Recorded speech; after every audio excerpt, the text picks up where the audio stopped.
welcome everyone. There. My name's Dan Fagin. I'm the director of the Science, Health, and Environmental Reporting Program here at NYU. We are taping, which is why I always do this introduction at the beginning.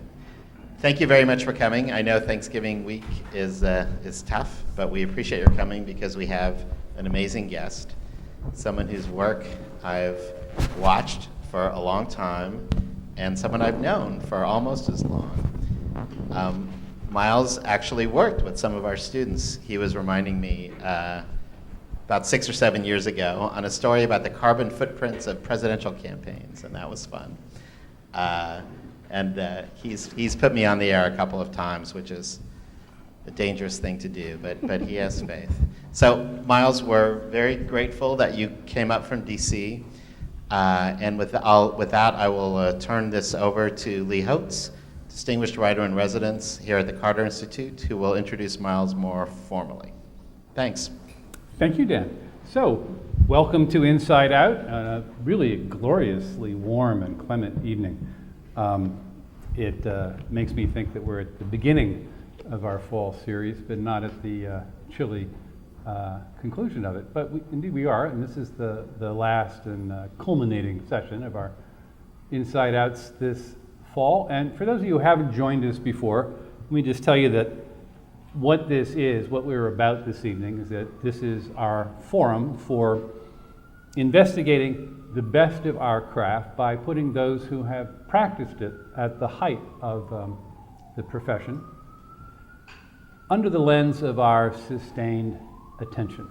And our tool of inquiry this evening is I hope, an invigorating and intelligent conversation about the nature of science journalism in the early part of the 21st century, although it does feel like the century's been going on for an awfully long time so far. And as we get along, and this is very important, as we get rolling, I invite you, I insist that you become part of this conversation. This is not a lecture. This is not simply a Q&A that I'm going to conduct with our distinguished guest. This is a conversation that requires you.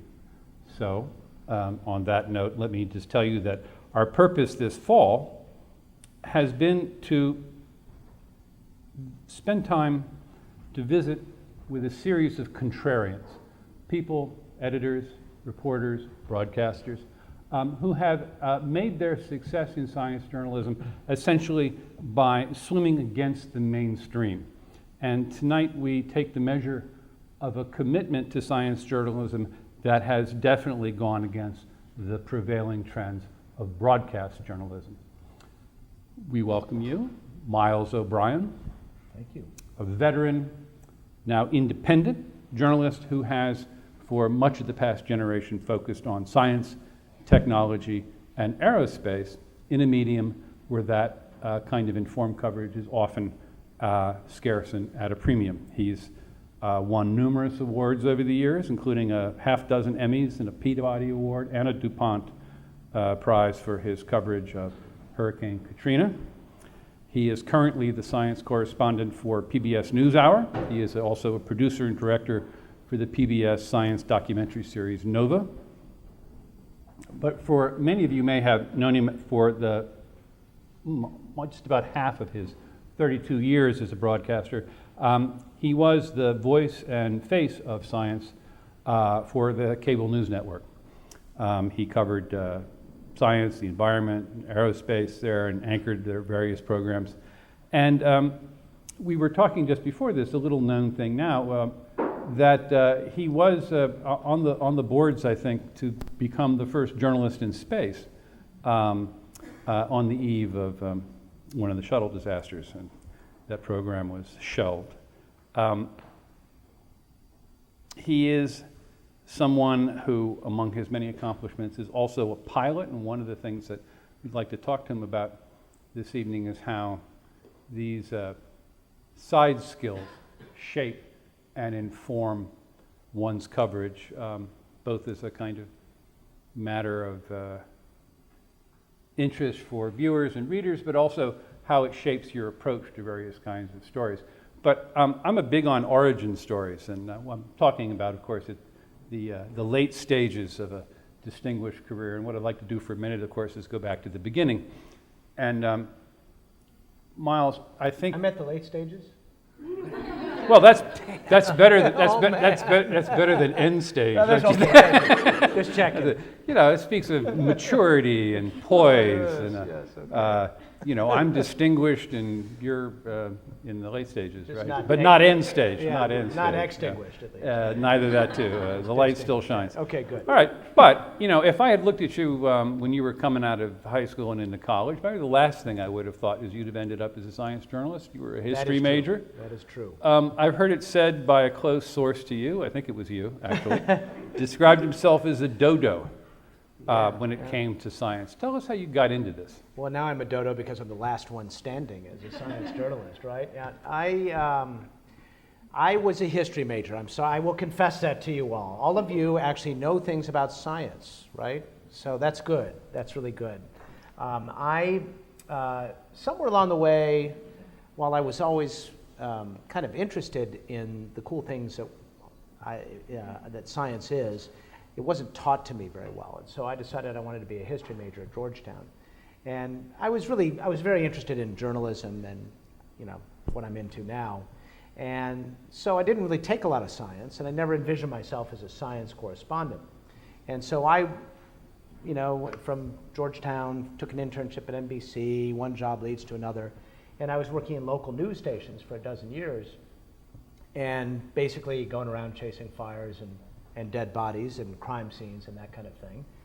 And I found myself in Boston, Massachusetts in 1992, and I was sitting in my cubicle working on my piece on deadline, and the person next to me hung up the phone kind of loudly and said, "Oh, geez, I don't know, these people," that kind of thing. And I said, what's that all about? She said, "Well, you know, science. Do you know anything about science?" I said, "Well, not really. Well, why do you ask?" She said, "Well, you know, CNN is looking for a science correspondent." And I said, "Really?" And she said, I'm not going to apply." And I said, "Really, you're not going to apply? Would you mind if I called up that person?" Because at that point, I didn't really know much about science, but I knew CNN seemed like a good place to work. And so I called up the science editor at the time at CNN, Bailey Barish, who was formerly a molecular biologist. She actually knew science. She actually really knew a lot about science. And I managed to cobble together a tape that had a few, you know, there's enough somewhat technical stuff on there to get me an interview. And this interview was 2 days in Atlanta, 2 solid days. And I went You down. had to audition? I auditioned, I was on camera. They actually sent me out on a story, which I had to, you know, shoot and produce and write, which they paid me for regardless. And then there was the matter of the written and oral exam on science. Now, this was very interesting for the history major who had been chasing bodies for a dozen years. And they asked me things like, this is 1992, they asked me about climate change, and I thought it had something to do with the thermostat in the room. I really didn't, I had no idea. I was not paying attention to scientific matters. And so I flunked that miserably. So I got to the end of this long gauntlet after 2 days. I was exhausted, and I was in front of the president of CNN at the time, Bob Fernaud. It was a very gruff, you know, salty guy, and he's sitting at his desk. He doesn't even look up from the dossier of mine that he has in front of him, and he says, "Well, obviously you don't know shit about science." And I said, and this is one of those moments in your career where, what do you do, right? I mean, you guys don't have to do that. You actually know shit about science. But in my case, what did I do? And I was like, I really wanted to work at CNN. So, and this is where I threw the Hail Mary. I said, "Well, that's exactly why you want to hire me." And at the time, I actually thought that was kind of a line, but it's actually true, because as I elaborated further, because I was rising to the occasion, I said, you know, your audience doesn't know anything about science either. And I'm not afraid of science. I think it's kind of interesting. It's just another complicated subject, and I think I can figure out a way to explain it. And besides, I got Bailey here, who actually knows science. So, you know, I've got my back covered. So that was enough. And I actually thought I'd kind of talk my way into a job and I'd move out of the science unit as quickly as possible. And I showed up, and the first thing I learned was I was right. Because you walk into a lab. First of all, no matter what discipline of science you guys all have studied, if you get into science journalism, most likely, certainly from where I was at CNN, you're covering the full waterfront of science and technology. So even if you know one discipline, you may not know a lot of things about another. So that's one thing. I mean, what's good about people who have learned science and really know it is you understand the scientific process, you understand the value of peer review, all those things that are really important. But I figured that out pretty quickly. But what I learned was, if you go in there as the history major and just say, to the Nobel laureate, literally, and say, I'm sorry, I'm an interested, curious history major. You got to explain it to me, or else it's never going to get on CNN. And it was an amazingly disarming way to get an interview going and get people thinking outside their box of all their jargon and their lexicon, and trying to come up with analogies that would work for a mass audience. So, and then as I went along, I discovered I just loved the subject. Do you recall your first story at CNN? My first story at CNN, well, the one I went down and actually shot on spec before I even got the job, so that would be my first story. They sent me over to a skyscraper in Atlanta that had a really cool HVAC system. That was it.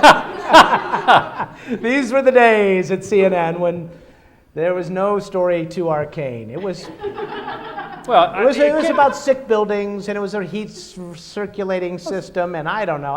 Don't underestimate. You were at a fledgling network in Atlanta, in a part of the country where it is said with some truth that civilization is not possible without air conditioning. Yeah, so this was really important. This is a lead story. Yeah, this is serious stuff. No, but it's curious that they would think this is science. Well, that's interesting too, because I think that was just low-hanging fruit to get me out the door. Yeah. I think one of the first really hard science stories I did, within, like, my first trip out was, you remember Buckyballs? Sure. Yeah, so Buckyballs is a great story. You know what I'm talking about? These are, graphic. You guys know this stuff. I don't have to explain this. You know it better than I.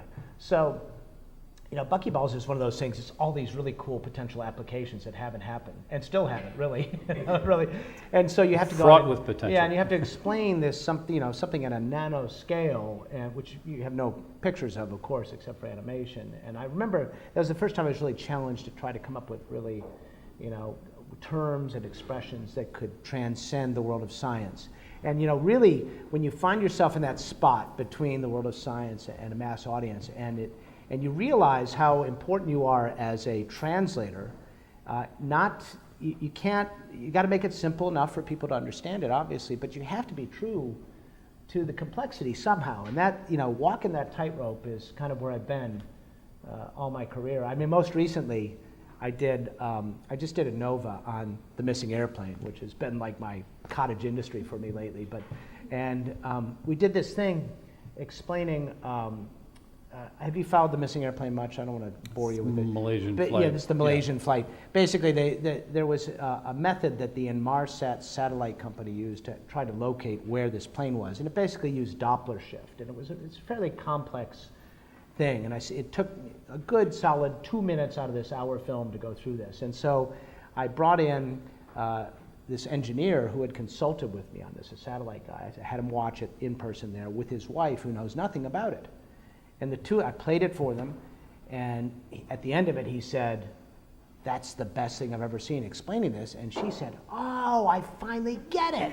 And I was like, you know what? That's my career in a nutshell, trying to get those two people happy. And so what was the trick? What was the trick? Well, I mean, it's the trick is I'm just dumb enough to not know enough to have to make myself understand it in a way that is at a level, I guess. This is, and going through it constantly, and frankly, I sat there back and forth with the editor who he knew even less about satellites, and we would go through and try to explain these things to each other. And it was kind of like a little Socratic dialogue that we engaged in, and eventually we ended up with something that had thread that needle. And it's a great moment, and these are the moments you will undoubtedly find yourself having your little scientific nerd happy dance someday. So I'm curious now. Technical coverage of any sort's challenging anybody who tries to sort of do it. But I've always had a sense that it poses a special challenge for someone who's trying to tell their story, a technical story, exclusively in video. text journalist can, integrate things and digress and count on the reader to skip ahead if he or she gets bogged down, Right. But you really have got like a second-to-second attention span you sort of have to deal with. And I'm wondering how you harness visuals in service of that. Yeah, I mean, that was, the third person that was a part of that process was the animator, who, I sat down with him, and the one thing is, over the years too, I've called, I've got this, cadre of people who I can call upon who will, give me some free advice, and there's a company in outside of Philadelphia that does satellite tracking. That's what they provide, satellite tracking information, and I've gotten to know those people over the years, and they help visualize those things. So I got them on a conference call, and I had the editor and the animator, and we're sitting there. So if we drew a picture of the thing doing this, would that be accurate or not? Well, that wouldn't be entirely accurate. Well, would it be wrong? And they said, well, no, it wouldn't be wrong, but it wouldn't be the most accurate. And you go back and forth through each of those shots, just like that. Well, so how much should it wiggle? How much should the satellite go down across the equator? Well, if it's accurate, you wouldn't see it, right? So you have to go through. There's all these little trade-offs that you have to go through, and in the end, you go for that moment with the engineer and his wife. But I always try to be true, first of all, to my own understanding of it, and I assume I, have over the years developed enough technical knowledge that maybe I'm not the best judge anymore. And so, then you play it for the executive producer at Nova, who, she's obviously seen a lot of Novas before, but she has a very, high bar on getting things down to a simple audience, a simple level. And so let's talk resources. Let's use this as an example for a minute. So at this level, so how many people are actually involved in putting together a 2-minute or a 3-minute science video at this level? Because today, so many of us, we are in a world where we do video by pointing our iPhone at something and then throwing it up online. Maybe we edit it a little bit. Maybe we have like 2 people. But I'm kind of curious from your standpoint, because of course your working career kind of goes the arc from stable traditional broadcast to quite agile, more modern technological video production, where you're using digital, this, that, and the other thing. And I want to talk about a little bit about what it takes, old school, and now what it takes, new school. well, you kind of have to throw away a lot of what you learned. At CNN. But that's what forged you. So let's linger on it. So when my first job in television, it was in St. Joseph, Missouri, in 1982, and we rode horses to work and stuff. And anyway, but it was we shot. I was a one-man band, and we shot at that time on 3/4-inch tape, which required a camera with a cable attached to a very heavy recorder, and it was a real. But I learned how to shoot in the course of a day. I learned how to shoot, edit, produce a newscast, write the newscast, and I ran the teleprompter with my foot. All in the course of a day. It was like my grad school, only I was getting $220 a week. Hey, in St. Joe, baby. So that was a great experience, which I have drawn upon really throughout my career. Now, when I was at CNN, it got to the point when I was anchoring the morning show, I'd have like an entourage when you go out. It was kind of ridiculous. It's actually hard to get any kind of real story when you show up with a couple of cars with the people. And so then suddenly I'm on the street because in its infinite wisdom, CNN decides science and technology is not that important and gets rid of the entire unit. And we'll talk about that. Yeah, we can talk more about that. But I mean, the question is, how do you make a living doing this? Suddenly I'm working for the NewsHour. I get a fixed price per piece. And so every dollar that I save is a dollar in my pocket, and I have to be very efficient about how I do this, especially if I'm going to a place like Fukushima or wherever where there's huge costs involved. And so, the minimum is myself and an editor. That's That's now. That's the absolute minimum. But usually, myself, a photographer, and editor. So minimum of 3. But then, sometimes I'll bring in on occasional shoots. I'll bring a sound tech occasionally.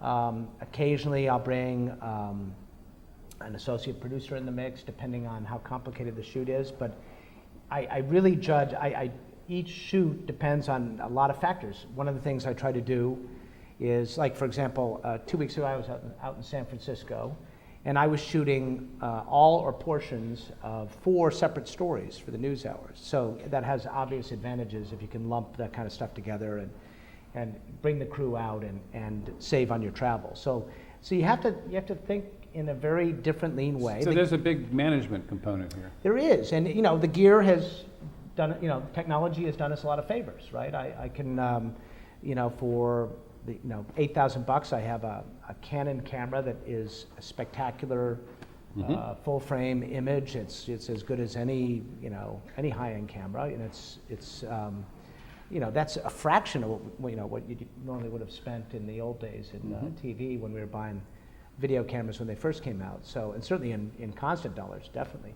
So, so the technology helps. I mean, you can collaborate with people all over the world using all the Dropbox and so forth, and scripts on Google Docs. There's a million ways to kind of navigate this without it costing nearly as much as it would cost for CNN to do the same thing.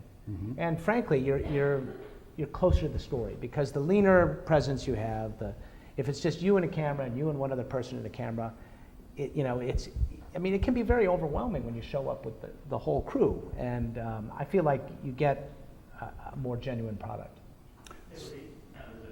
Oh, yeah. I'm sorry. Oh, yeah. Pardon me for... Yeah. Yeah. I was wondering if you could talk a little bit more about your kind of lean rig.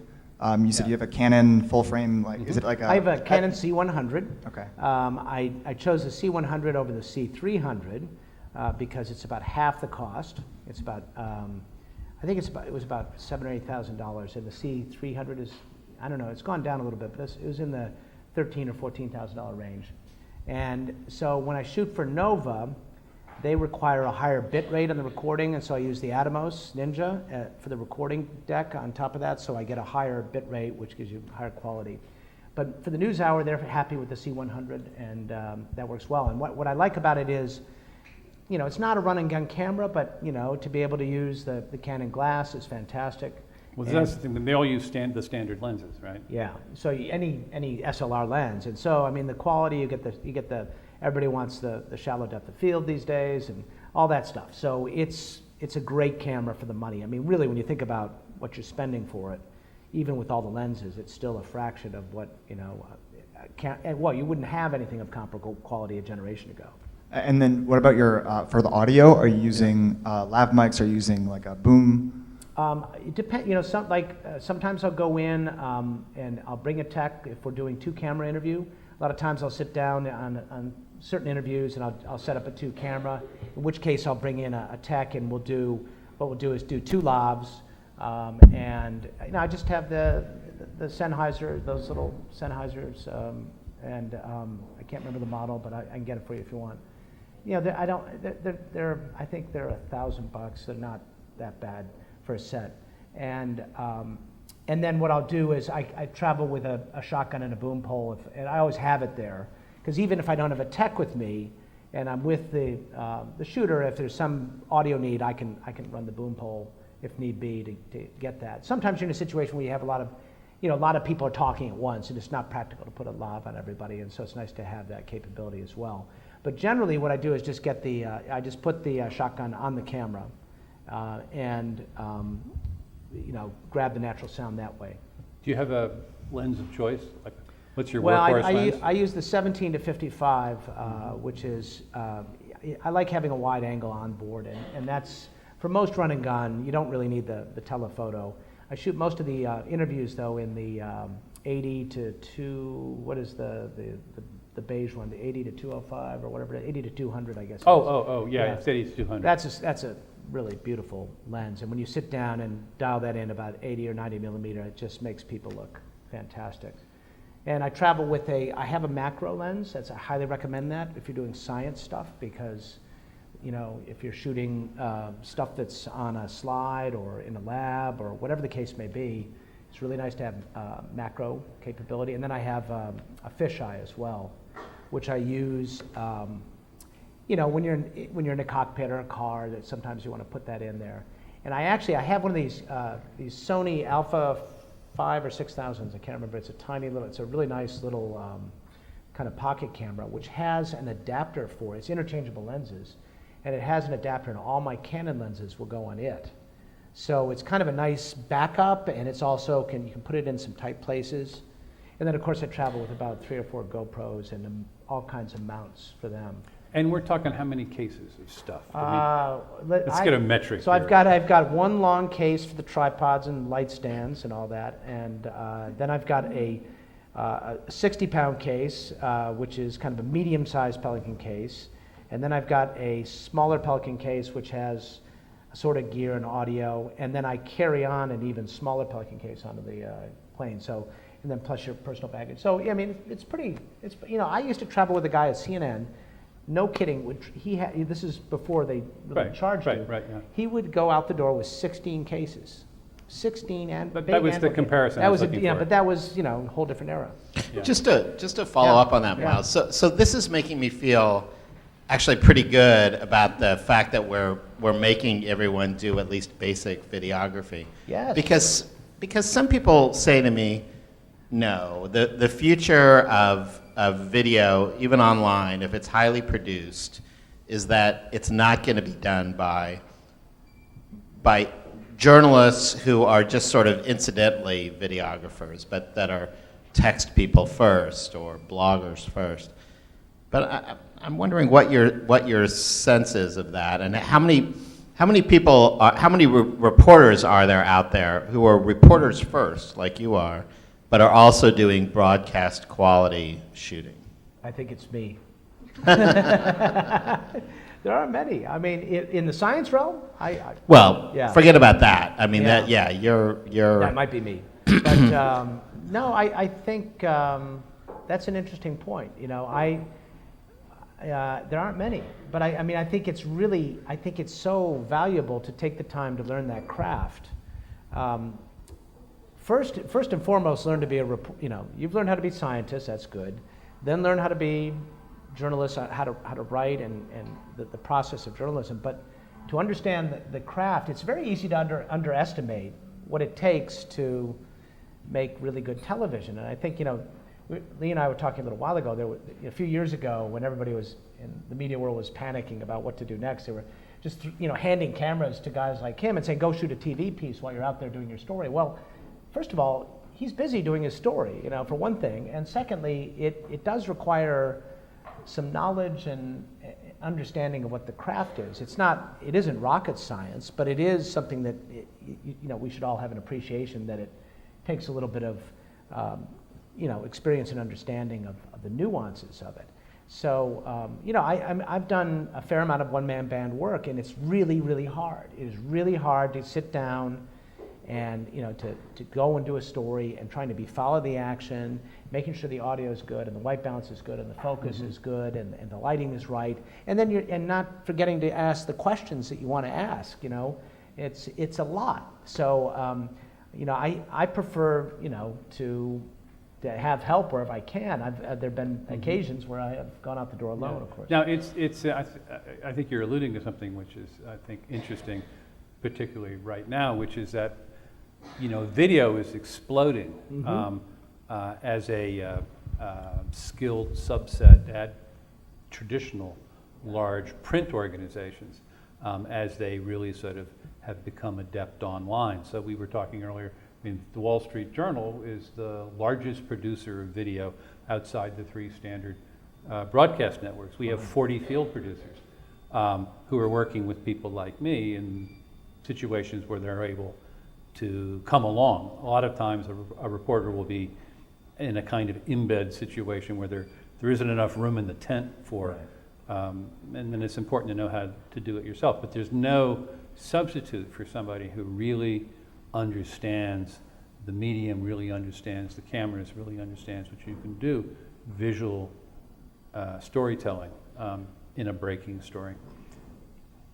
Which brings me to something I wanted to sort of maybe we'll explore as a specific example about how you work now. And then I'm going to want to talk to you a little bit about funding trends, and that will get us into CNN a little bit. But so that'll be the good big stuff. story that you've kind of made your mark on in recent years was the Fukushima Yeah. nuclear plant. Well, we can call it accident, we can call it disaster, we can call it, pick a word. It But all applies, doesn't it? they do all apply. Yeah. So you covered that as a spot story, and then you've gone back several times to kind of work it as an environment story. Now, tell me how you first encountered this. What were you doing? Were you sitting in a newsroom somewhere? Were you just watching a news ticker? Were you thinking, I'm not, kind of a quiet afternoon, I'm hoping for a nuclear disaster? How do you respond? What do you... It's, I can't remember exactly the circumstances. Of course, I wasn't at CNN at the time. I know. So, it's interesting. So what I'm curious about is, as a freelancer, as an independent journalist, how do you grab the tail of a breaking news story? It's one thing to be able to sort of like set something up very, in a very stately way, you know what the event is, you have 3 months to work out your manifest or whatever, but how do you grab hold of a breaking news story as a video science journalist? Well, so I had just a little piece of dumb luck on that one. Prior to the Fukushima incident, disaster, or tragedy, whatever you like. Tragic, that was a word I left out. Yeah. Prior to that, I had been planning for quite some time to go to Chernobyl, because we're coming up on the 25th anniversary of the Chernobyl event. That was in '86, right? So Chernobyl occurred in, I can't remember the time frame. It was right around the same time. I think it was in February, whatever the case was. I had been on the phone for a long time with all kinds of nuclear experts. And so I was really fresh. I was fresh on nuclear disasters. You were already just trolling. I was trolling along. I was booking a trip to Chernobyl. And I had planned to go. I'm sorry, did you have a client for this? Yeah, it's just the NewsHour. Okay. I had sold it to the NewsHour. I said, let's go, let's do Chernobyl 25 years later, 2-part series. They loved it.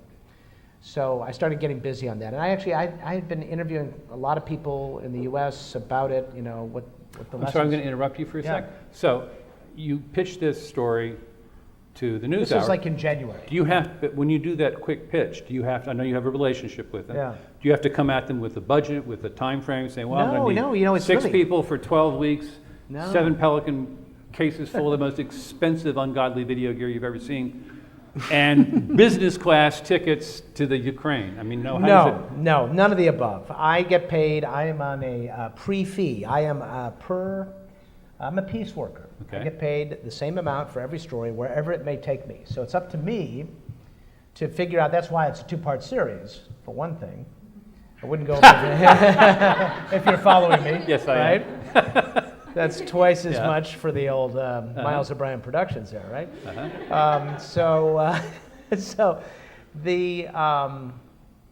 I have to figure all that out. And so I was in the process of figuring all that out, and had actually done a fair amount of shooting and planning, and all of a sudden this thing happens. And so the first thing I said to the NewsHour was, well, should I just go to Japan? And they said no, and this was smart. They said, why don't you just go to Chernobyl next week instead and do the Chernobyl piece now, because it's going to be nice. This will be a totally different bounce piece. I see, okay. We've got a stringer over there. He's doing fine. It's going to take a while for the dust to settle in this. And they were right. You go over there, you're really limited on what you can get. There were exclusion zones, all kinds of, and remember, there was a tsunami and earthquake that had, pretty much devastated that part of it. So you sort of did the counterintuitive I went thing. the other direction, which is the PBS way, right? And send Anderson Cooper over there. I went to Chernobyl instead. I went to the last one, and but it was actually, it turned out to be, it certainly gave the Chernobyl piece much more of a news peg than the 25th anniversary, right? Sure. And so here's what happens 25 years later, and we walk through the red forest where you put the Geiger counter down on the. No, wait. So you're getting ahead of it. So there you are. You're going to go. You have a crew already lined up. Yeah. Do you have to get special visas? Do you have to go through like weird customs stuff with all this expensive glass that would you're hauling? be technically the case. Now I told you about those small cases, right? Right. So, but there's 6 of them. So well, so you go with 2 people on that one, right? Right. So a Pelican case, is it, are you just a rich tourist or are you a journalist? These things are debatable, right? So. Because you can get hung up in customs in some countries. Oh, and I have. Yeah. I went to Canada recently and I never saw my gear the entire time I was there because my carnet was not to the letter of the law. But, and I was going above board. That just goes to show you. I was honest on that one, and they confiscated my gear. So I had to rent gear while I was there, which was really fun.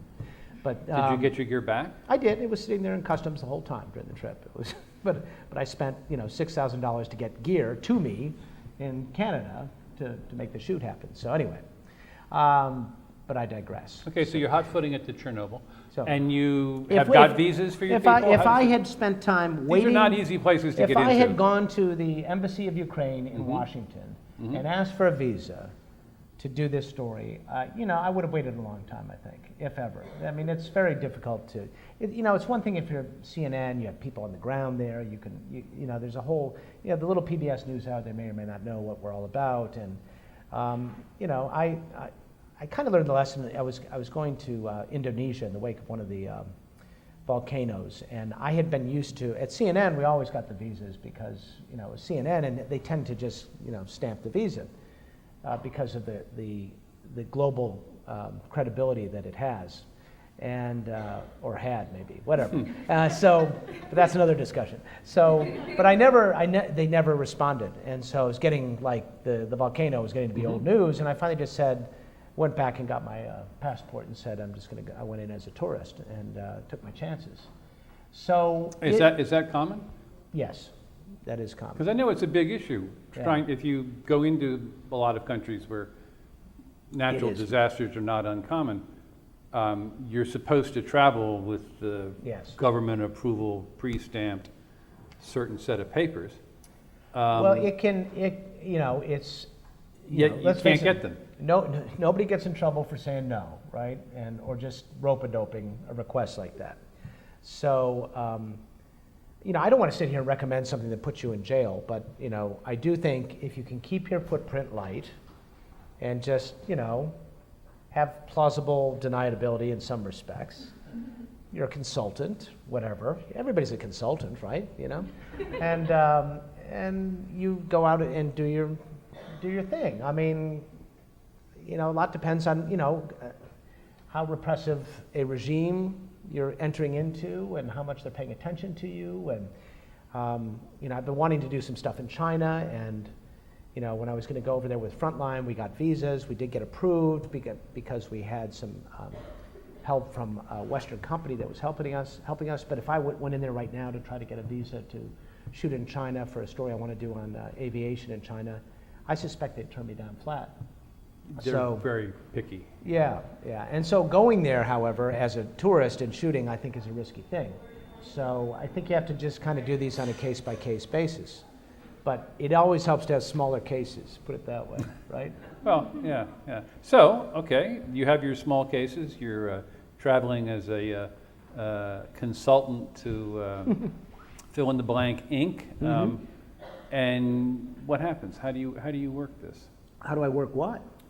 Chernobyl and well, Japanese nuclear plant coming apart on the other side of the world. Unless you have local knowledge and language, you live and die by your fixer. Where do you find a fixer? People are always talking about fixers, like, the Baghdad Bureau. We're so grateful to our fixer who kept us from getting blown. Where do these people come from? How do you find them? How do you trust them? We call the fixer 1-800-FIXER. There they are. Now, that is one where I use my CNN buddies because they have people everywhere that they work with, and if the person they don't work with or they work with doesn't want to or is unable to be a fixer for me, they know somebody. So the criteria is you want somebody who can translate the language and has local knowledge, but more importantly has a little bit of media knowledge, because local knowledge is one thing. Knowing that you can't, when you drive up to the government office and where to park the vehicle and how to manage all that is really invaluable stuff and can keep you from getting in or out of trouble with that visa issue. So it's really important to make those contacts. They're out there. There are people that do this, and usually they oftentimes are journalists or bloggers or translators sometimes, and they will make or break your existence when you're out there. You know, sometimes, you know, if you're, sometimes you can be on a story where a source can almost help you as a fixer, depending on the situation. But I like to have complete autonomy when I'm walking into a story, to have that person kind of be on my payroll, so I know that the translation is kind of under my control, and I'm kind of calling the shots. So you wouldn't rely, say, on a government agency or No, I would some make sort me of nervous. institutional hookup Yeah. to provide those things for you as a matter of trust, or? Well, I wouldn't want to walk into that situation without, you know, like in Japan where I can't speak the language and not know, you know, really what's being said and all the nuances. You know, I have a person I've worked with there every time I've gone she's fantastic. She's Japanese national. She hits on every criteria. She's perfect English. She's married to a former Los Angeles Times correspondent. They traveled the world together and were posted all over the world. And she was a photographer for the Times most of the time. So she has total knowledge of the media, of the West, of English, of Japan, and she can take pictures. So it's like, you know, she's like, that's like the perfect fixer right there. What's the going She rate? doesn't drive though, so I have to get a driver. What's the going rate for a fixer, Chernobyl? In Japan. Chernobyl, I can't remember what I paid there. It was pretty cheap there. But in Japan, I think I pay her on the order of, I want to say it's about $200 a day. $200 a day. Yeah, Okay. $250, maybe. I can check that if you want to. All right. If you want to hire her, So I'll let you know. you do your piece in Chernobyl. Yeah. How quickly do you have to turn this kind of video set piece around? What's Well, involved? you know, Are it you didn't doing all this stuff digitally via 3 satellites to a editing board at NYU over there? I mean, how? Well, we actually, in the case of Chernobyl, because the temperature got turned up on this story, Right. We actually edited that story in Kiev and sent it back by FTP, and both of the pieces. So that was that's unusual, but that's certainly these days. Again, What kind of turnaround are you talking about? well, you know, we shot it over the course of 2 days, 2 or 3 days. I wrote for a day, and then it was up on the FTP server the next day. So within a day or two after. So you sort of have to have your act together. But that's my old CNN racehorse genes there. You know, I'm used to that kind of stuff. So that I feel very comfortable in that world. That doesn't bother me at all. That's not for everybody though, and it ultimately does not. You know, you'd prefer to have a little more time to savor the nuances of the piece, but sometimes you just got to get it on TV too. So when you're in the field like that, I mean, you shoot first. You said you Ask questions later. Yeah. no, but yeah, right. You shoot first, ask questions later, but that you film first, and then you sit down and figure out like, well, what's the story I have, and you write second. Yeah, that was the process you just described. Yeah, yeah, so I'd it's- like to know a little bit how a story comes together for you that way. How do you report with a camera? It's really interesting because there are some people who actually attempt, and I think it's a bad idea, but they'll do extensive pre-interviews, and they'll basically write the story before they get out the door. Now, I suppose you could make an argument that, on a short turnaround especially, if you're to have that kind of, there at least and modify it, that's a good thing. But to the extent that forces you to, put some sound bites in a little box that you've made, I think it's a bad idea. I prefer to go out with a pretty good idea of what the story is going to be like, but then let it evolve before your very eyes. It's always going to be different than it is on the phone. And I don't think there's any harm in writing in advance or outlining or whatever you decide to do, but you can't be afraid to kill your darlings and throw it out if you have to.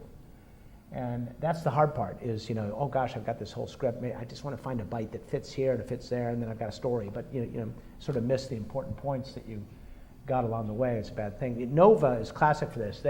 Nova prefers, before you begin shooting a Nova, they want a 25-page treatment.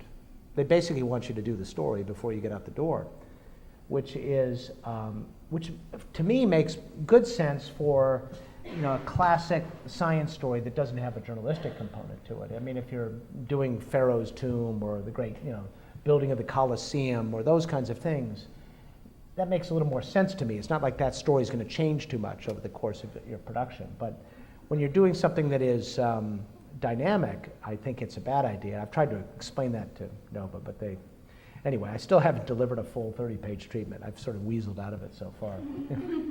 But, I just don't think it's wise. I really don't. It's a waste of time. But I want to keep you in this Yeah. unfolding nuclear Yeah. accident because I think it highlights a lot of how you work and what you're up to.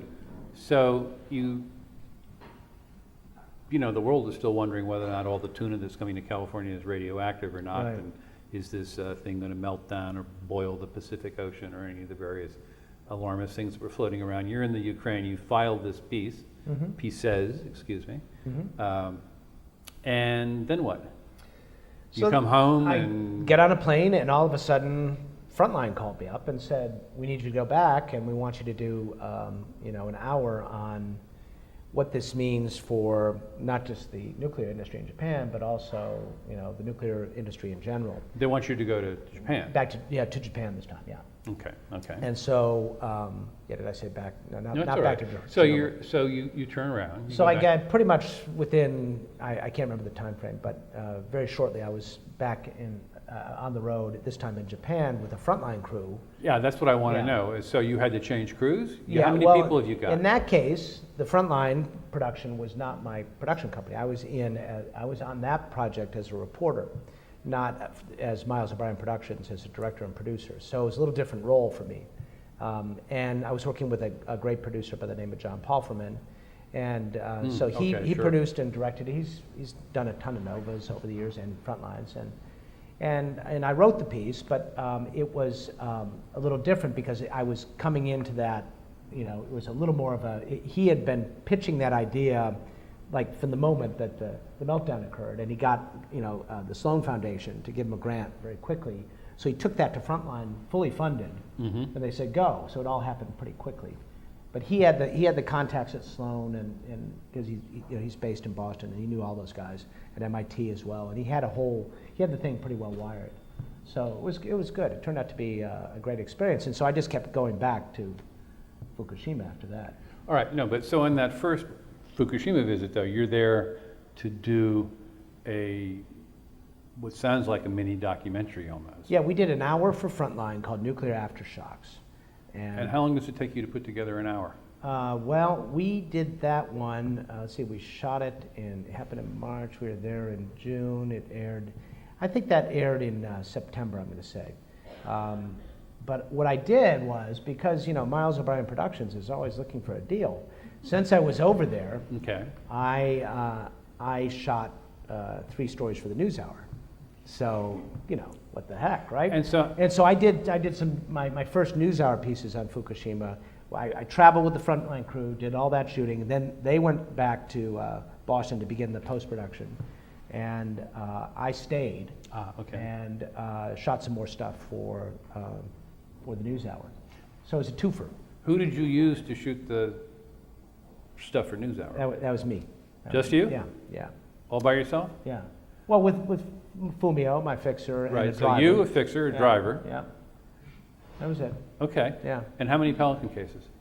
That was, the usual 3. The Okay. 3, yeah. Okay. Yeah. So your shooter is, what do you just like putting things on a tripod and running around in front, or? Yeah, I mean, what I did was, Fumio has a little bit of, as I told you, she was a photographer, so she knows how to frame up a shot, and so, yeah, I'll stick it on a tripod. I'll set up the stand-up, as it were, and kind of hit the button and say, Fumio, come around here, make sure I'm still in frame, and do that kind of thing. So basically, she did enough shooting just to inject me into the story a little bit, just to prove I was there. And the rest of it was just me shooting, which I love doing. So it was really a lot of fun. So what was it like working in Japan? What was it like working in that kind of sort of the evolving disaster, literally earthquake, tsunami, industrial disaster, the nuclear power thing, and a kind of government policy meltdown at the same time? I mean, How did you negotiate that? How Yeah. did you navigate that? It was really, you can imagine how difficult that would be. You know, this is not a transparent government and not a transparent company in the middle of, you know, an epic crisis. And so my first question to Fumio is, you know, of course, the one thing you want to do is go in the plant, you know, and that first trip I couldn't get in. And so the next question is, can we get into the exclusion zone? And that she asked the authorities, and we were denied. And so I connected with a group of basically hackers in Tokyo, mostly expats, who are building Geiger counters, you know, for people to put out. It's a company or a nonprofit called Safecast. And they've kind of got a gonzo approach to getting into the exclusion zones. So I got to know them. I was doing a little piece on, you know, part of my story was them building the Geiger counters and the idea of crowdsourcing this data. It was a very interesting, you know, story on its own right. But I said, can you get me in the zone? And they said, oh yeah, we'll get you in. And so I said to Fumio, Fumio, you know, these people will get me in. And she was like, I'm not going in with you. There's no way. So Okay. Fumio stayed back. And, you know, she has to live there, right? So so we went in, we snuck in. Yeah, how did you sneak in? These guys knew, you know, not every. You disguised yourself as a television reporter? Not, not every roadblock was manned, and they knew Yeah. where to go. And so we got in, and we were able to, you know, document some of what was going on there, which was, you know, essentially no one's there, kind of post-apocalyptic, but. And then, so, you know, that was the first trip. Then the second trip, we did get permission to go in with some, you know. So, yeah. you're getting ahead of Yeah, me okay, here. sorry. That's all right. I'm a print person, so I'm slow. So you go into a government exclusion zone. I Right. understand that. They police it very regularly. They can't catch everything. But one of the things that is kind of an occupational hazard is that you pull the fast one, you sneak around the thing, you Right. go back, but then you air your piece. Right. And like somebody, the government, the army, the whomever, sees that you've done this. Right. And then you come back a second time. Well, they don't watch the news hour there, which is a good thing. Okay, okay. You can't get Because it. in China, they do. Do they watch the news hour Oh, there? they have a whole, Yeah. not just a news Yeah, hour. they watch everything. They watch Yeah, everything yeah. and they take names. Moreover, Yeah. they link bylines to, you know, about, on stories that were, you know, Yeah. ostensibly reported inside the country to that list of approved journalists with government visas, and they do keep track. Which So- goes back to that visa discussion, yeah. So, So in this case, yeah. I took the calculated risk Sure. that, you know, they would see the piece, and if they saw it, I'd be long gone. Fumio wasn't with me, she could deny it. Mhm. And, you know, I just assumed if I ever got caught, I'd just plead dumb, you know. I can't read the signs, you know. So, Did you think this through in advance, or is this just like your working style? You're an adventurous, energetic. No, we actually thought it through a lot. We had kind of a story ready that we were just kind of lost, and we were, you know, shooting some pictures and, you know, the whole thing. But I mean, there was no health reason to. I mean, we Not had, in the exclusion zone. we for were sure, we were yeah. completely. We had Geiger counters at the wazoo, so we were, you know, we're watching ourselves as we went. I wasn't going to put myself in a place where I'd be in great jeopardy, and it wasn't. A lot of that was overstated anyway. Indeed. And in any case, So at this point, you go in, you're doing I'm going to film what I see, right, and then I'm going to go back home and figure out what's my story. I mean, that seems to be your working right, style. right, exactly. So what was that first story then? That it's empty? Well, we that did it. it's not as dangerous as people say? The story was, I'll tell you what, we did a story. It was basically about the Safecast guys and their efforts. And Okay.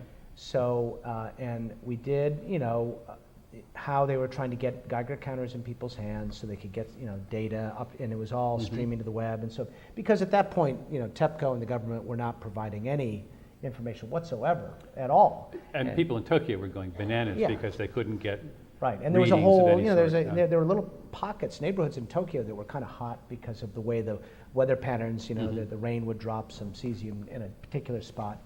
And so there was all kinds of, you know, concern that transcended just that area. And so that was my hook, was just following the Safecast guys. And you know, in the story, I got to tell you, you know, I could have predicted it, but we found an abandoned dog, you know, and so of course we shot the dog looking forlorn in this absolutely empty apocalyptic scene, and shot the dog, and you can imagine how the reaction to the piece. It was all about the dog. Forget the previous 8 minutes. How's that dog? Why that dog? That poor dog. You know, it's all the dog. Anyway, it's always the pet. You know. It is. It's always the pet. That's a good point. Yeah. So, were you worried about your own safety at all at this point? You know, I felt like it was a calculated risk, and then, you know, on the next trip when I went into Take us there. Yeah, when Take us there. in that case. How did you set that up? Well, you know, I just kept, you know, fortunately they didn't see that I broke the law the first time, and the second time I went in with some researchers from Tokyo University under their license to go in, and they were doing some radiological research, and that worked out well. And then, so finally I just, you know, I kept asking, and I read, I was trolling around, and I read that TEPCO had hired a former Nuclear Regulatory Commission chairman, Dale Klein, to be their advisor, because they, you know, I'm shocked to hear this, but they were worried about how they were communicating. Imagine that. So they didn't know how to do it, right? So they called him up and said, "What do we do? How do we get ourselves out of this mess?" And so, you know, he, not just from a communication standpoint, but from an engineering standpoint as well. And so he assembled a cadre of engineers, some of them with a lot of experience at 3 Mile Island, who went over there and started advising them. And one of the things they were advising them on was how to handle the Western media. You know, in The Western media. meaning, the likes of me. Yeah. The TEPCO and the government, you know, the Japanese media is very docile, and they're not worried about that situation. They've got that covered because they don't really push. They don't go into the exclusion zone illegally. And it's very strange over there. They're not very aggressive. But that's a long discussion about culture and tradition or whatever. But so I called him up out of the blue, and I said, you know, "Mr. Klein, I've been trying desperately to get in the plant. I've tried, I've been back, and I sent him all the links to my stories. As it turns out, he was familiar with my work, and he said, "You know what, Miles, I'm going to Tokyo next week. I'm going to meet with the chairman, and you are going to be my test case for getting the Western media in that plant." And I was like, "Wow. Well, you're going to carry my heavy water, I guess." So yeah, no, that's good. That's Yeah, good. very good, yeah. And so he went and advocated on my behalf, and that, you know, they had, you know, hired him and trusted him, and he came in and said, "This guy O'Brien is, you know, he's going to, you know, not do a hatchet job." Did you have a relationship with him? No, he had watched my stuff over the years. Okay. And so that led me into the plant for the last trip, which was, you know, very interesting. Now these. And I'm going back in January. Indeed, we'll get to that. Yeah. So these segments were, you know, they popped. They had a lot of viewers, and it kind of makes me want to ask your thoughts on every measure of viewer interest seems to sort of come back and document one way or another that sort of science journalism is very high on the list, and those categories of topics, broadcast topics that people would switch into. And yet historically, and certainly in the current environment, there's a real disinclination in a kind of systematic, sustained staff way for traditional, and I'm not talking about PBS, although we could, I guess, do in a way, doesn't sort of staff science. Right. Not anymore. Not I mean, anymore. No, you're one what's of the my last point? of the Mohicans, right? So I wonder if you could tell us a little bit about how it was funded at CNN, which was unusual in having a large standing science unit, which they of course disbanded. But I'm just wondering what's going on there. Well, there's a couple things. First of all, I think I'm going to tell you a story about revenue and why science got funded at CNN, but I will preface it by saying that Ted Turner is my hero and is listen, he's a billboard guy. He wanted to make money on CNN, there's no question, but he also wanted to change the world. He cares a lot about the environment, cares about science, innovation, and technology, and he probably would have covered science regardless.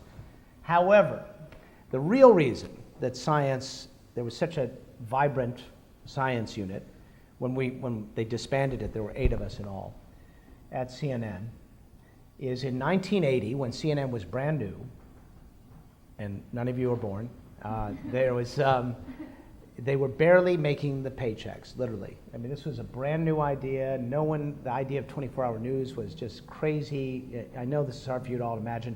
We just all waited for the evening news to come on at 6:30, and we watched for a half hour, and that was it. It's hard to imagine all this, right? But so Ted does 24-hour news, and he can barely keep the lights on. And AT&T, at that time before the breakup, when AT&T was a monopoly and owned everything, approached CNN and said, this is an interesting little experiment you have going here. We would like to sponsor a science unit. And the science unit, we'd like it to do 3 stories a week and a weekly show on the weekends called Science and Technology Week. And we'll pay you X million dollars a year. I don't know what the number was. And at that point, they could have, it wouldn't have mattered what the content was. They were like, yeah, bring it on. We are doing science. And so Because it was tied to a revenue stream. it was exactly, so the way it worked was we would produce our unit, myself and some others, because I couldn't do all of that content. We would produce 3 pieces a week, and there was a specific time of day when these things had to run, and they got multiple viewings on these days. And after each piece ran, it went almost directly to a commercial for AT&T. This science piece was brought to you by AT&T. Reach out and touch somebody, or whatever they did. Right? Whatever. And then the weekend show, which at the time, by the way, was the 2nd highest rated show on CNN after the show which preceded us on the weekends, which was Style with Elsa Clench, which was a runway model show. And how that lead-in helped us, I don't know, but you can only imagine what our audience was watching beforehand. I don't know, models on runways, and then geek stuff, right? Was this, say, runway show, was it the same funding model? Was it? Yes, and they had I forget who everybody had like a dedicated all the feature sponsor. units. Yeah, there was a travel unit, there was a medical unit. They all had these linkages. And so it had to be really, really a big damn deal to drop the science piece. I mean, this came from the highest authority at CNN, from the CEO on down. Producers knew the science piece had to run unless the world was really coming to an end. I mean, it really had to be a big deal. And producers hated it. They hated it because they'd stack their show up and there would be this, science turd in the middle. And they couldn't figure out how to make it fit, but it had to air. It had to air because we were linked to revenue. And so we were fat, dumb, and happy for years and years with this model, and there was no way they were ever going to get rid of the science unit as long as the dough kept coming in. And then suddenly, a bad thing happened. CNN got really successful, and they no longer needed to have these arrangements where they were linking specific coverage to revenue. And so they got rid of them all. Why was it bad from their standpoint? It sounds like because it's the producers hated it, and they could sell the spots anyway. They could get the revenue. At that point, they'd come of age, and they didn't need to sell a specific kind of content anymore. And so it was okay for a little while, but then slowly but surely, we had a hard time getting on TV. First we lost the weekend show, and then the shows that were airing us almost out of habit dropped, and then it was they said to us, you have to pitch and sell your stories to individual producers and shows, and if they don't take it, that's your problem, and it really will be your problem. And sure enough, eventually it was really our problem. Eventually the shows stopped biting on what we were selling, and so we basically pandered to a lot of their interests. And one of the last stories I was working on was some producer at the morning show. I did a whole series on UFOs, which was, you know, not one of my finer journalistic moments. And there's stuff on the web saying I got fired for that because it was one of the last things I did. And but you know, one producer called me up and said, you know, I've always wondered, how do those water skiing squirrels do it? Can you do a piece on that? Can you? I said, now that's a really good science piece, I can tell you, right? So that's where we were when the meat cleaver dropped. Miles, can I Yeah. follow up on that? Yeah, please. So I'm just trying to think what lessons we can draw from that besides more water skiing squirrels. That's a definite. Yeah. Beyond the obvious, more squirrels. Is it? Perfect use of the GoPro. Do you think is it possible to make a commercial model for science journalism on cable? Thank you. And if so, would it need to be sponsored, or can it be done with just the assumption that you don't have to be as successful as CNN at its height was successful? Yeah, I mean, so much of this is about expectations for corporate America, right? They want to keep growing the product, right? So I do think so. I think, you know, you look at any study you choose, people consistently say they're interested in it, and it's the one thing they don't get enough of. You know, this happens time and again when you ask them these questions. Mm-hmm. So why isn't it covered?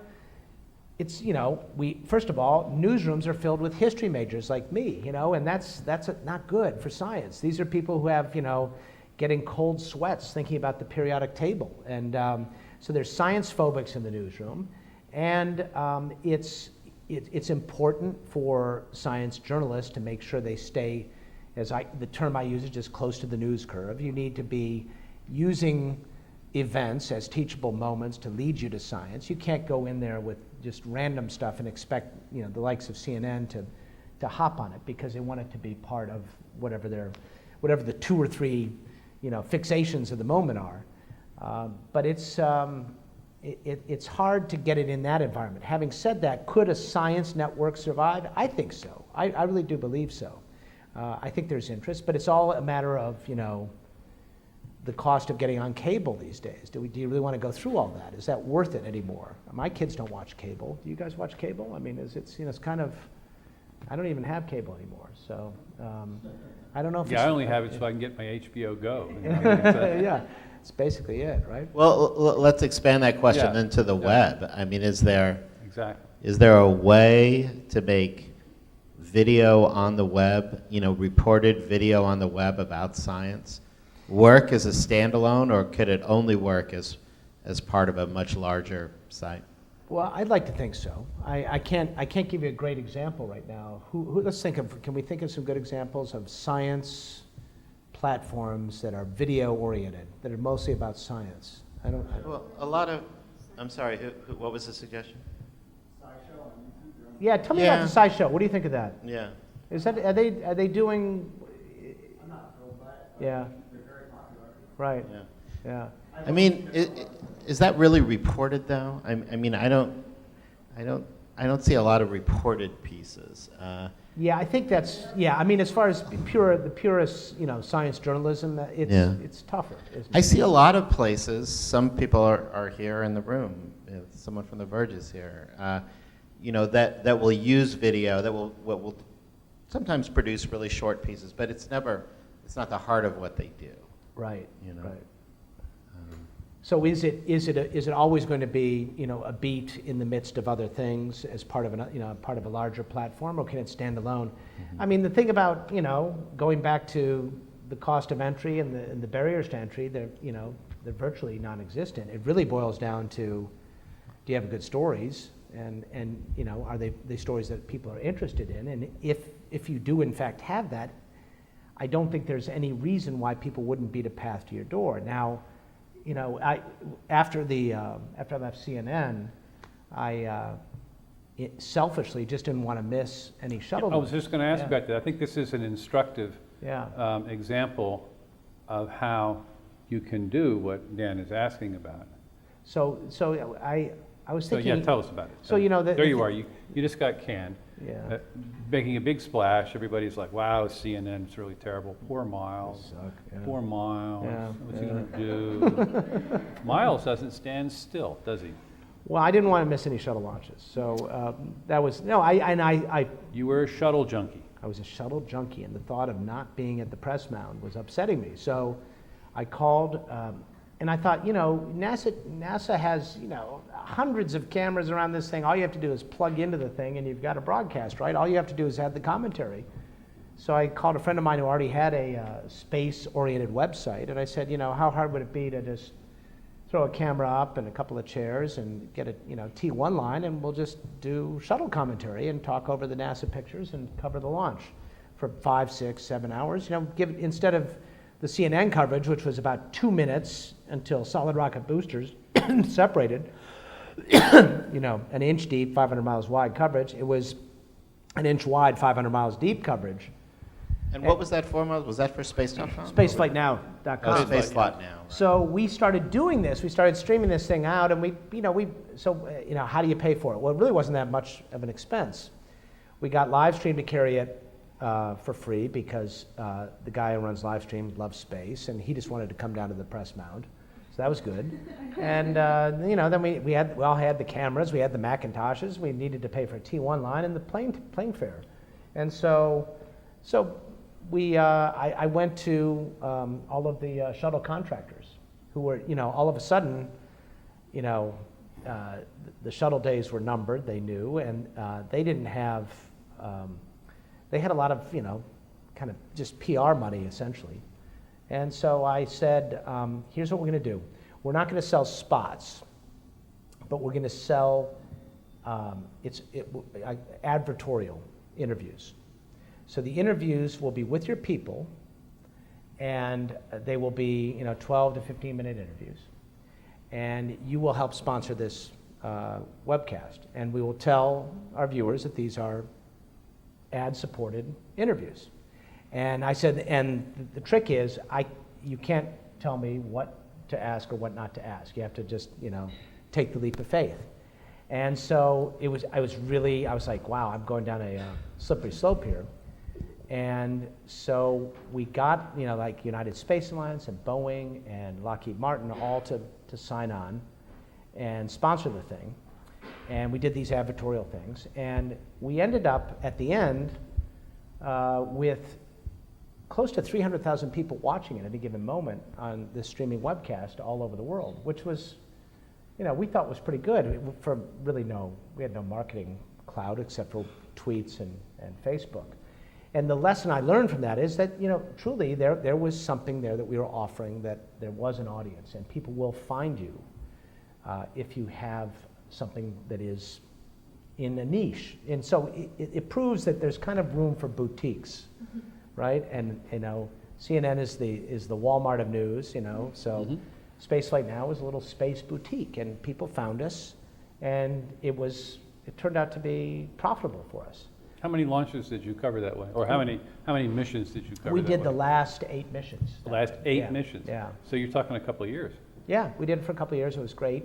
And here's the interesting So thing. it was sustainable. It was sustainable, and the really, you know, this advertorial thing was worrying me, and so I kind of deliberately would ask all, you know, the high hard questions I could, you know, the high hard ones I could come up with, just to see what they'd say, you know, because I was curious how far I could push it. And what was really interesting to me was, you know, when you do a 12 or 15-minute interview with this Boeing engineer or program manager, whatever the case may be, it's not that they mind the hard questions. It's just when you're on CNN and those are the only questions you ask them, are the kind of the gotchas. And if you do the 12-minute interview, which provides context, they walk away thinking, you hit me with the hard ones, but that was in context. That was a good interview. And so it was really interesting. You know, it's proof that model of, you know, okay, you've got 2 minutes with this guy. You've got to make sure you ask him about all the things they screwed up on. You know, no wonder people are cynical about what we do for a living. There's no attempt to put it into a broader context or to explain it. It's just, you know, try to have a little gotcha moment, and people are sick of that. I have a question here. Sort of in the same vein, whenever you're writing for any of the popular media, not just cable TV, there's always a temptation with stories to temptation or active push is always there, to try to push them in a slightly more sensationalistic direction, to give them a little bit more of a gotcha spin. And that's maybe particularly there with a lot of science, because there may be a preconception on the side of the producers or somebody else that the science itself is a little too dry or a little too hard, or a little too specialized. You know, after you are Miles O'Brien Productions. You've got your own motivations for wanting to try to make sure that you can sell a lot of stories, but you also bring a lot of integrity to this. So I'm just curious to hear you talk about how you try to hit the kind of balance between bringing a lot of integrity to the coverage while also trying to make sure that it's going to sell. And I guess the barb I'm going to stick in that is I'm just curious about whether you feel as though the news industry in general actually rewards people who try to hit that kind of good balance. To hit the balance, there's not a lot of empirical evidence that the industry does, is there? I mean, let's face it. Who gets rewarded in this business? Who gets the big salaries? It's the gotcha moments. It's the clever stuff, right? But there's a living to be made having integrity, and you know, in the end, what else do we have, right? You can stack up a lot of money and not have your integrity, so what, right? I would much prefer to sell to, I would much prefer to make less and even reach a smaller audience. If the trade-off meant I would have to give up on that, and if I would have to kind of sensationalize a story. Having said that, I want to make my stories as interesting as possible, but there are other ways to do that. And there are ways, yes, there are ways to do hard-hitting investigative pieces, and you know, that's important, and that's a lot of why I'm in this business. But there are also some of the greatest moments in a science piece are those shared moments of discovery, which have nothing to do with gotcha, except for wow, that's cool, and eureka, you know. And so those moments can be very compelling for viewers as well. So I think you just had, to me, I watched that kind of coverage, and I think, you know, just grow up, will you? You know, I mean, really, come on, can't we just, you know, move on from this silliness? It feels like high school to me sometimes. But anyway, that's probably why I'm at PBS and, you know, not Anderson Cooper's we certainly job, have right? just come through, or maybe come through, an extended episode of that kind of ignorant, gotcha, science-y, medical broadcast journalism in the case of Ebola. Yeah. I wonder what your thoughts on the performance of your colleagues Well, might be. that was a very unfortunate chapter, wasn't it? And you know, it's funny how with the election over, where's the Ebola coverage? Where's the Ebola fear? What happened? You know, this stinging indictment of the Obama administration, the CDC, and how Ebola was going to wash across our shores. And guess what? It was really not much of a story here. It's a huge story in Africa, but they don't seem to care about that one.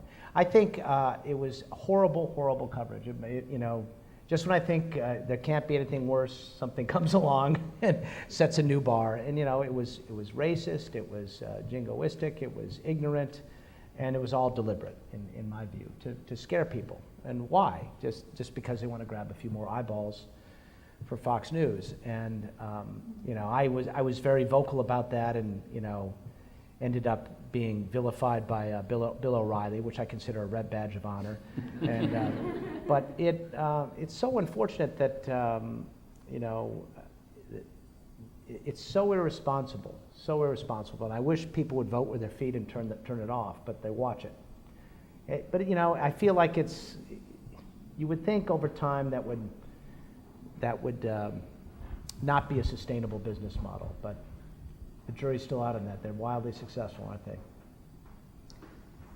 Do you see the situation worsening? Is the Ebola coverage some of the worst that you've seen, or is it a pretty high level of? Well, it's kind of a microcosm of climate change in some respects. You know, it's kind of this whole, you know, I mean, you know, listen, this is not just Fox. We have the chairman of the science committee in the House doesn't believe in evolution, and the chairman of the science committee in the Senate now, Jim Inhofe, believes climate change is a hoax.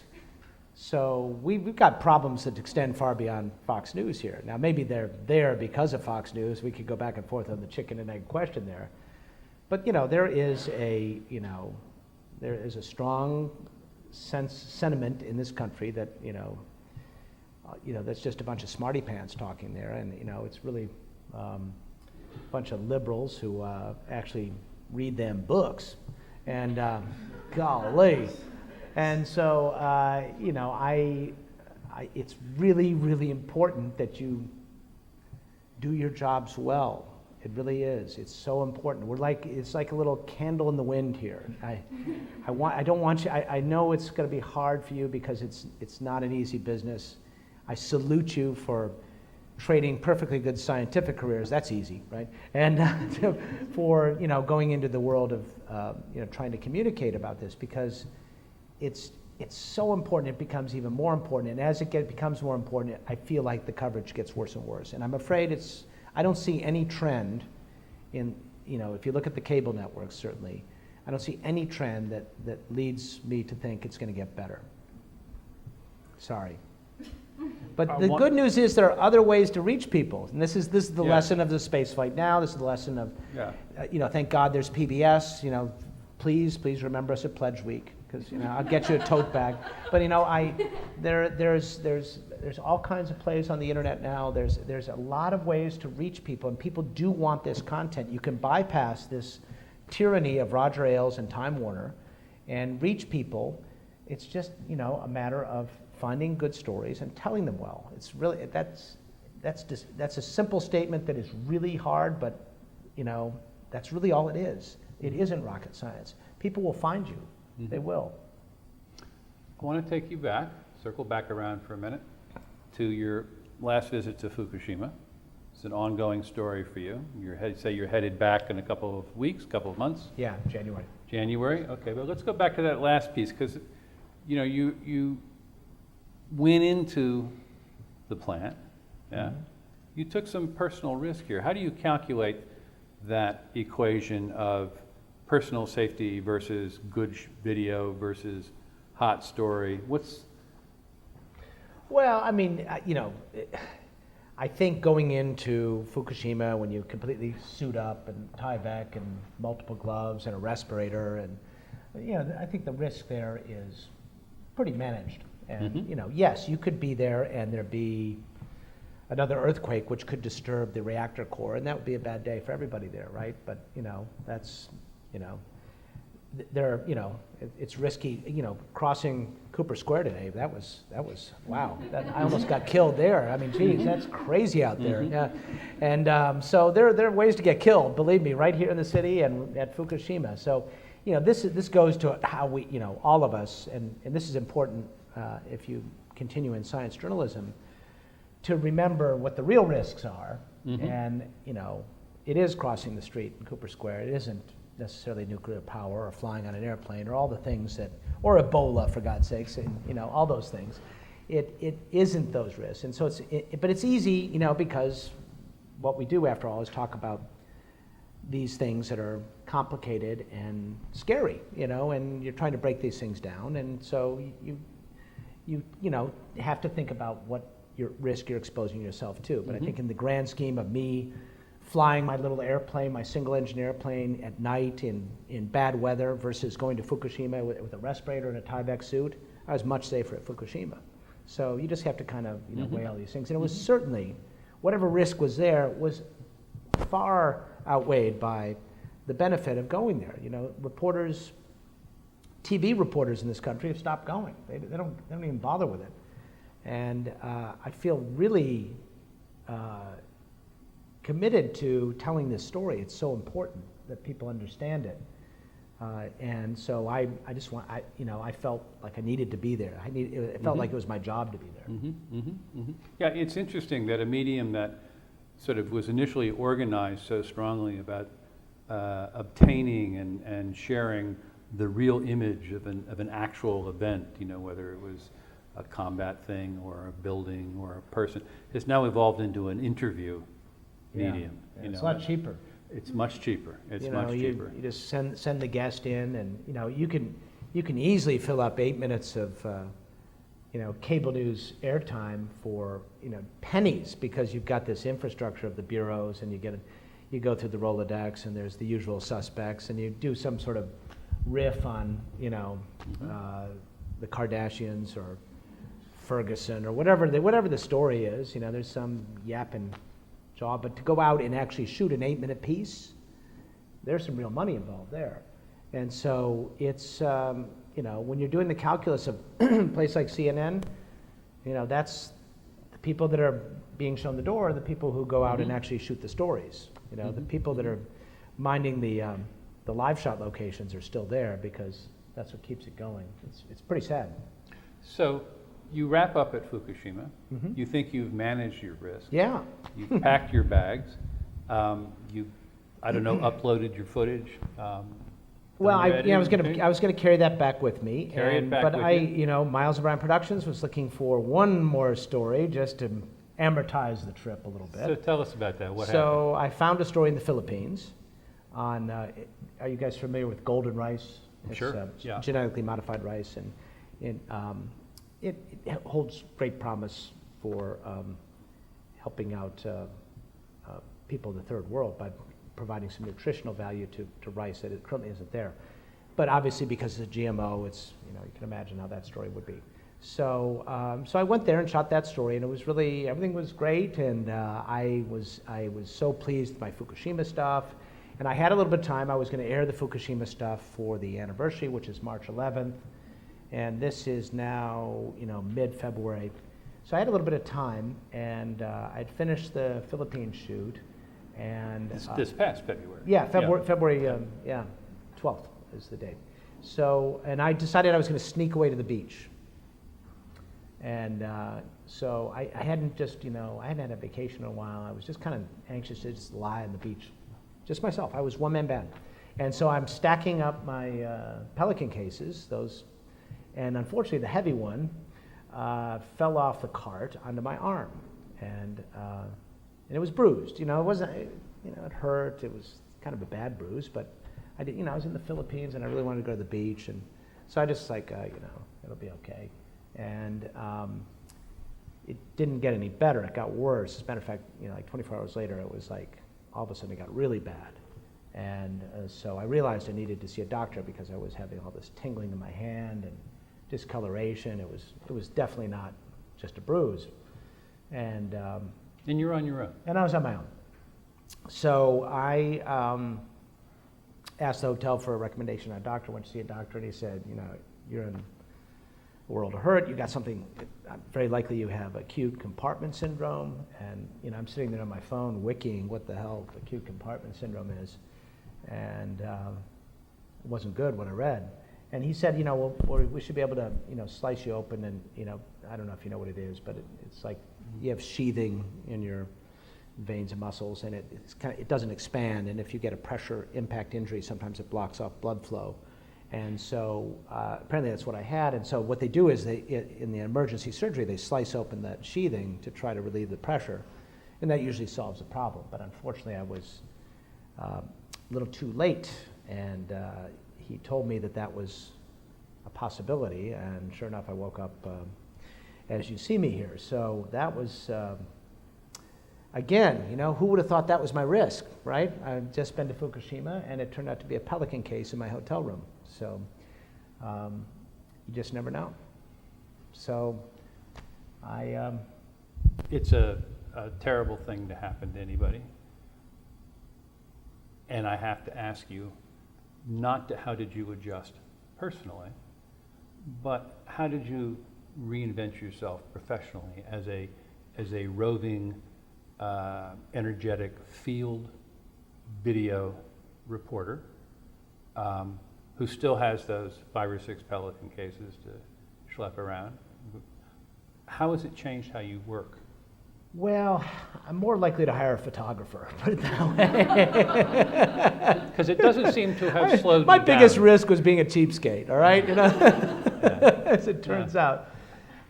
It hasn't slowed me down. I mean, the first thing I did when I woke up was I started panicking about the fact that I had invested all this money in this trip, and I had to get these Fukushima stories on the air, and I started writing. my stories, which I know that sounds weird. Everybody thinks, God, you know. I mean, in the hospital room? Well, I convinced him to let me go to the hotel because I didn't like the hospital very much, and the doctor was really nice. So like after a night, I just said, and he actually came.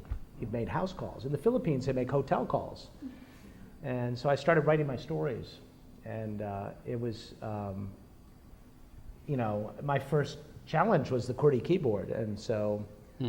But I had Dragon Dictate on there. I used it some, and now I use it a lot. And so I did that, and that was actually, for me, the right thing to do. Because I didn't, you know, the first thing you think of is, oh my God, how am I going to be able to do this job that I love so much less, you know, fly airplanes, all these other things. But first, just doing my job. And, you know, who's going to put a guy on TV with one arm? I've never seen one of those.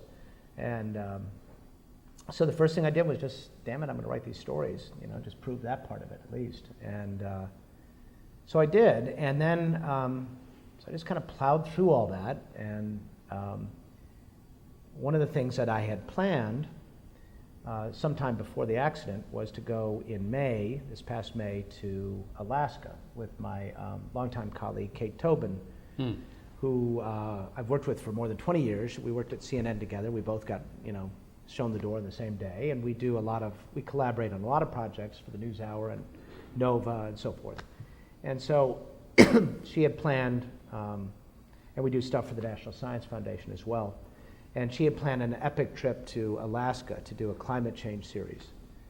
And I really wanted to go on that, but when I came back and was suddenly minus an arm, I told her, I said, you know, I think you might want to find somebody else to go on this trip. I don't know. We were flying onto the Denali Glacier and camping for 4 days on the glacier and going to the Tulik field station on the tundra and up on the sea ice in Barrow on snow machines. I mean, it was not... Had you intended to be the pilot?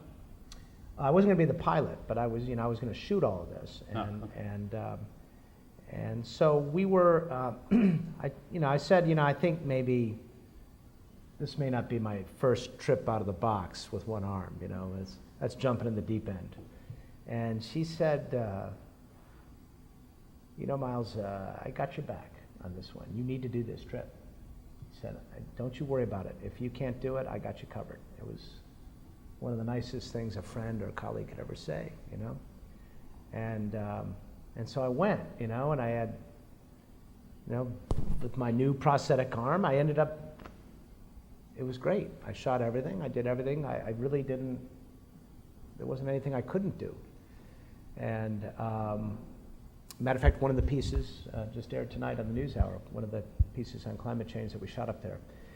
And so that's been how it's been for me. Each time I, kind of face, I feel like one-arm MacGyver all the time. I'm trying to figure out how to do things, how do you shoot the story, how do you change the lens, how do you put up the tripod. I had to kind of rethink all these things, but, it's all doable. So it's kind of inconvenient at times, but I'm alive and I'm doing things I love, and I choose not to think about, what I've lost, really. I'd rather just press on. So, how has it changed the way you think about your work? Forgetting about the practicalities, but just your sort of emotional feeling about your work. Well, there's some big issues here for me, frankly. I mean, we could really get, if you want to, do you want to do armchair psychology here? I grew up in a... We're in armchairs. Well, yeah. I grew up in a family, both my parents are, alcoholics, heavy drinkers. I was very much an Al-Anon, take care of myself kid. And so I approached every aspect of my life this way. And including being the one-man band in the Philippines, right? And it's just like, I'll do it myself. I got it. And so now, all of a sudden, in that moment that Kate told me, I got you covered, I will help you, was such a powerful thing for me to finally realize that it's okay to ask for help, and it's not. This has nothing to do with journalism, but so I'm giving you a little self-help here, but as a guy and the son of 2 alcoholics, I think I thought it was a sign of weakness to reach out, and it's just the opposite. And what I've learned from Kate and from countless other people who have helped me in numerous ways since this all has happened, that it is actually very empowering. And I think it's changed the way I view everything and talk to people. And interesting, the way people talk to me, especially people who are disabled. The connection I have with them it's really interesting. One of the things that's really struck me about the amazing way that you've handled this is that you have made the pivot that so many journalists are uncomfortable with, and that is that you're willing to talk about it. You're willing to talk about it on the air. You know, you're willing to talk about it even on the air of places that fired you. You know, Yeah. I mean, you that piece that you wrote a few weeks ago, whatever that was, for New York Magazine was amazing. I think in the way that you explained it, at one level, sort of very clinically, very said, listen, this is exactly what it feels like to lose an arm, and these are the things you have to think about. But it was very, you know, you were sort of out there naked. You know, you did that thing that reporters really don't like to do. Yeah. And has that been hard for you, or because you've gone through this, has it in a way been felt more natural somehow? Well, I think number one, it was hard, but what I found was it was actually kind of therapeutic to share the story. And, you know, it is a story, right? There's this, you know, as a journalist, you know, I can't overlook this story, can I? So it's been, you know, I was kind of reluctant to, you know, obviously I had to talk about it, people wanted to know, and I had to go there, but I didn't want it to be like, you know, I'm one-arm guy. I just want to be Miles, the science guy, the reporter, the father, whatever. But this is now part of my, you know, my reality. And as a journalist, I sort of feel like, frankly, I have, by training and by talent, I have the ability to explain this to people in ways that maybe others can't. And maybe that helps them understand when they see somebody walking down the street minus an arm, or more importantly, maybe that helps somebody who's in a similar situation as mine and who's having a harder time. So I feel like it's a story that I should tell. As long as I keep telling my other stories too, you know. It's interesting, I was just at the Applied Physics Laboratory outside of DC on Friday, and they had the most sophisticated prosthetic arm in the world is there. It was DARPA funded. It's an amazing thing, and they hooked me up to this thing, and it just was like, and it worked, you know, it was amazing. But what I had actually done a story on this arm like 5 years ago before I was a customer, and I just, I asked all the wrong questions. I didn't know anything about it really, you know. I mean, I didn't ask, you know, how does it attach, how heavy it is, all these things, how do you control it, all these, you know, when you're not in that world, you don't see it. So it informs my reporting in a way that you sort of have to be there to fully understand. So I feel like, you know, I want to tell that story, and I think I should. Have you thought about writing a book about it? I mean, it feels very book-like to me. Yeah, I think I probably should. You know, I didn't know what to write a book about. Now I guess I got some material, right? So. Yeah. But I mean, that's what I'll do for a book, right? Yeah. Think of the speeches. That was pretty tricky how you arranged to Well, drop in the that made-for-TV box. movie. What's that? It was pretty tricky how you arranged that so-called Yeah, accident. you know, Yeah, very suspicious. The things I'll do I'll do anything for a story. Anything. But it does feel like that. It feels like it's a narrative. You know, it feels like it's a sequence. It is, and I've been thinking a lot about it. I'm starting now to be, you know, it's been 9 months, and I'm starting now to feel like I'm ready to start doing that. It's been kind of this, you know, just kind of getting through the day has been really, up until recently, it's been really hard. Like the other day I was, you know, imagine spreading butter on toast, right? You know, it's like little things like that, right?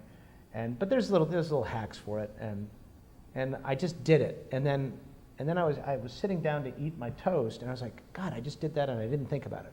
That was a big moment for me, because I've been spending my entire day occupying a huge amount of my gray matter just strategizing how to do these little things that we all do completely subconsciously. And so now I'm kind of at that point now where it's, I don't even think about it so much. Every now and then there'll be something that'll come up that I have to figure out, but it's just second nature now. So now I can think about maybe telling the story in a book or a film or both. Please, question right here. I'm actually interested here in the intersection between your personal and professional life, where you have a significant other and children. How did they feel about the danger involved in your work before and after the accident? Did this change anything? I lost a wife over this. So she is, she's significant in as much as I have to send her a big check every month, but she's definitely not my other anymore. But she never was comfortable with it. She tried to be, but wasn't. And it was, and I don't think she was. It was maybe part of it was the danger, but it was kind of like not understanding why I would do that. Like, it was, why would you go to Fukushima, or why would you go down to be in the wake of Hurricane Katrina for 5 weeks without virtually no contact with them, and why would you put yourself in that? She didn't understand that trade-off I just talked about, so it was very difficult. My kids have grown up with it, and it's interesting. I feel like I've scarred them a little bit over it. It was hard for them. As a matter of fact, Katrina, as it happened. Katrina happened to coincide, it was Labor Day weekend, happened to coincide with my moving my family from Atlanta here to New York. And we were driving the car up with my kids, 2 kids in the back, the 2 dogs, my wife at the time, and it was the Saturday before Katrina hit on a Monday, but it was the Saturday before. And so the whole way on this drive, I'm getting beeped, the BlackBerry's going off. We want you to stop at the nearest airport, get on a plane, and go to New Orleans. And I was like, I said, I am not going to leave my family in Roanoke, Virginia, with the car and the dogs, and not get them to New York. I'm going to drive to New York, and I'll get on the first flight Sunday morning to New Orleans. So one thing led to another, and they said, well, you need to stop and get foul weather gear if you're going to do that. So I had to stop at Cabela's, and just load up, right, on everything you need for Katrina, right? And so I pulled into Cabela's, and I walked out with all the gear, and my son was at the dog walking area at the picnic table, and he was just crying. He was 12 years old, tears streaming down. And, he said, Daddy, are you going to get killed down in New Orleans? And I said, no, why? What makes you think that? And, and he was weeping about it. It's a storm and the storm surge and all these things. And he had been watching on his computer a DVD of a horrible movie called Category 6, which I don't know, it was a very unforgettable movie, but unfortunately it was bad timing. It was basically, I think, a hurricane hit Chicago and everybody died, or something really weird like that. But it didn't really matter. Everybody died, right? So he was convinced that I was going to die, and so I spent a long time explaining to him how, I'm with the best in the business, and CNN crews have been through everything, and they know how to handle this kind of stuff, and it looks really bad, but we're really in the hotel, which is sometimes true, and whatever the case may be, and tried to make him feel better, and eventually he seemed like he was okay, but I'm sure he internalized a lot of that. And of course then I disappeared for weeks, and and I do remember driving into New Orleans, and absolutely a parking lot of cars going in the other direction and a wide open road going in, and thinking to myself, what am I doing here for a living? You know, is this really a wise way to? And again, it goes, you know, I was thinking, you know, this is going to be, I had no idea how important it would be for us to be there. How could you imagine the levees breaking and the federal mishaps and all the things that happened that were so essential and important that journalists be there to, you know, speak truth to power. But I just knew I had to be there. And, but I couldn't help but think of my 12-year-old crying, thinking, you know, geez, I hope the heck he wasn't right. So that's a long way of saying you really, really have to have a lot of passion for what you do in this business and really feel committed to a cause to take such risks, I think. But it's, for me, it's been worth it. And, you know, my kids talk to me, they love me, you know, I honestly, we've talked a lot about that incident with my son since then, and, you know, I think he gets it now. And now, you know, he's at the Naval Academy, he's gonna go be in the Navy for 5 years. I mean, he's gonna be taking his own set of risks. So I guess we all have to, you know, among our loved ones, we have to understand what's important to them. And it doesn't mean that I love you less because I'm going to New Orleans. It means I love you, but this is important to me as well. I sort of feel we should let that lie and leave our conversation there. I want to thank all of you, and you especially, Miles. This has been our fall about the power of contrarian. I love being a contrarian, by and, the way. Thank you. And you have this evening really brought us in to your own experience in a very powerful way that shows us how refusing to accept professional setback, refusing to accept technological disruption, refusing to accept personal adversity, but keep going, animated by a passion for a craft and a subject and a desire to share it with others. I couldn't end this a better way. Thank you, sir. I appreciate it. Thank you. Thank you. Thank you very much.